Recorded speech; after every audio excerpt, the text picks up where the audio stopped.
Hi, my name is Mark Abi-Khattar, and today I'm presenting a forecasting project I recently finished regarding territorial emissions in the United States of America. The data used for this project measures territorial emissions in metric tons of carbon dioxide equivalent in the U.S. from 1964 to 2014. So first, let's define territorial emissions. Territorial emissions are emissions that result from the burning of fossil fuels such as coal, oil, gas flaring, and also cement. Territorial emissions are also referred to as production-based emissions. The definition excludes emissions from the production of its imports, but includes emissions from exports. This map here shows bubbles that detail the amount of territorial emissions by countries for 2014. As you can see, the US has the second largest bubble behind China. China recorded 9,680 metric tons of carbon dioxide equivalent, whereas the US recorded 5,561.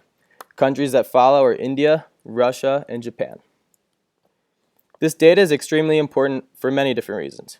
Climate change is the most prominent threat to the human species, and governments around the world are coming together in order to help figure out how we can individually and collectively reduce CO2 emissions.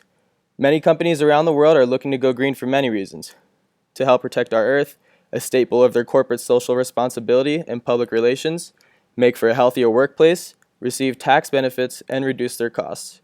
Many companies and NGOs require data on CO2 emissions from the past for their current operations and also for predicting operations into the future. Here is a graph of my original data. As you can see, the count is 51 observations and the overall trend line is upwards. I pulled this data from globalcarbonatlas.org. The first method I used to analyze and forecast territorial emissions was linear forecasting. As you can see, the linear forecast does not stray too far from the actual data. Some performance indicators I decided to look at are mean error, mean squared error, mean absolute deviation, and mean absolute percent error, with that being the most important. This method turned out to be a pretty decent predictor, as mean absolute error was 6.34%. Moving on, I decided to analyze and forecast the data using a 3-year, 6-year, and 10-year moving average. As you can see from the graph, each method was a decently strong predictor, but the 3-year moving average, the gray line, performed the best. As you can see here, the 3-year moving average follows our data very well.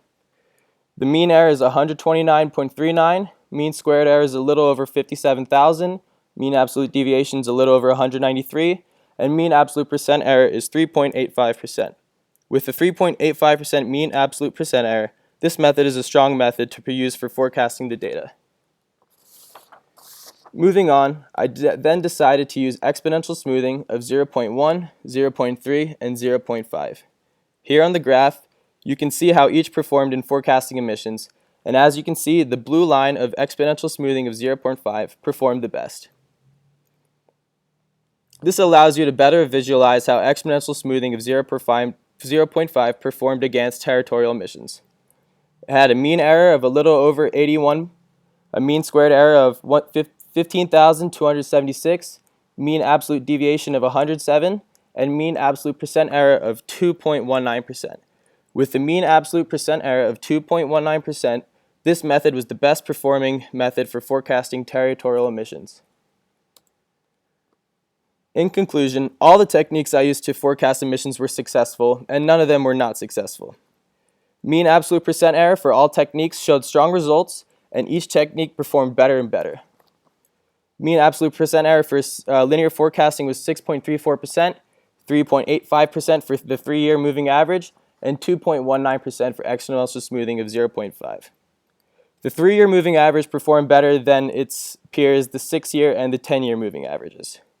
And the 0.5 exponential smoothing performed better than the 0.1 and 0.3 exponential smoothing. Territorial emissions peaked in 2007 with 6,116 metric tons of carbon dioxide equivalent from the US, but have generally been decreasing since. As this threat becomes more and more prominent and governments come together to help reduce CO2 emissions to combat against global warming, we hope to see this downward trend to continue and hope to see more companies going green in an effort to save our planet. Thank you.